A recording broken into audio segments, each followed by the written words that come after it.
పేపరే కాదు ఒక్కొక్క పేపర్ నుంచి ఒక్కొక్క అంశాన్ని కూడా తీసుకొద్దాం. ఒకసారి ఏంది ఎన్డీఏకి పీఠం అంటూ కూడా ఇక్కడ రాసుకొచ్చు. 240 సీట్లు గెలుచుకున్న భాజపా ఏకైక అతిపెద్ద పార్టీగా అవతరణ అంటూ కూడా చూడొచ్చు. మ్యాజిక్ ఫిగర్ మార్కును దాటిన ఎన్డీఏ కూటమి కేంద్రంలో మూడోసారి సర్కారు ఏర్పాటుకు రంగం సిద్ధం. తెలుగుదేశం జేడీయూలతో కలిసొచ్చిన పొత్తు మళ్లీ ప్రధానిగా నరేంద్ర మోడీ. 97 నియోజకవర్గాలలో కాంగ్రెస్ జయబేరి. మరో 2 చోట్ల ఆధిక్యం. ఉత్తరప్రదేశ్లో 37 స్థానాలతో సమాజ్వాదీ హవాయిక. బెంగాల్లో తృణమూలకే జై కొట్టిన ఓటర్లు. తమిళనాట సీట్లన్నీ ఇండియా ఖాతాలోకే.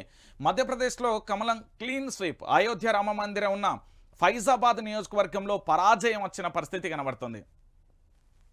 ఇక కమలం మళ్లీ గెలిచింది. కాంగ్రెస్ భయపెట్టిన సమాజ్వాదీ పార్టీ గట్టి సవాలు విసిరిన తృణమూల్ చాటిన డీఎంకే ధీటిగా ఎదురుగా నిలబడిన 10 ఏళ్ల క్రిందటి స్థాయిలో కాకుండా అఖండ మెజార్టీ రాకున్నా కమలం మళ్లీ గెలిచింది.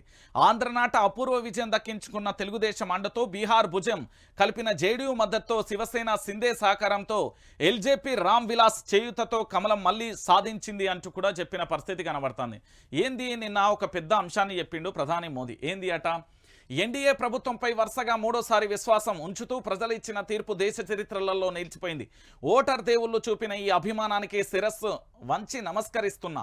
ప్రజల ఆకాంక్షలు నెరవేర్చడంతో పాటు గత దశాబ్ద కాలంగా చేస్తున్న మంచు పనులన్నింటినీ కూడా ఇకపై కొనసాగిస్తానని హామీ ఇస్తున్నా. ఎన్డీఏ విజయం కోసం శ్రమించిన కార్యకర్తలకు అభినందనలు. వారి ఏంది కృషిని మాటలలో వివరించలేమంటూ కూడా చెప్పిన పరిస్థితి కనబడుతుంది.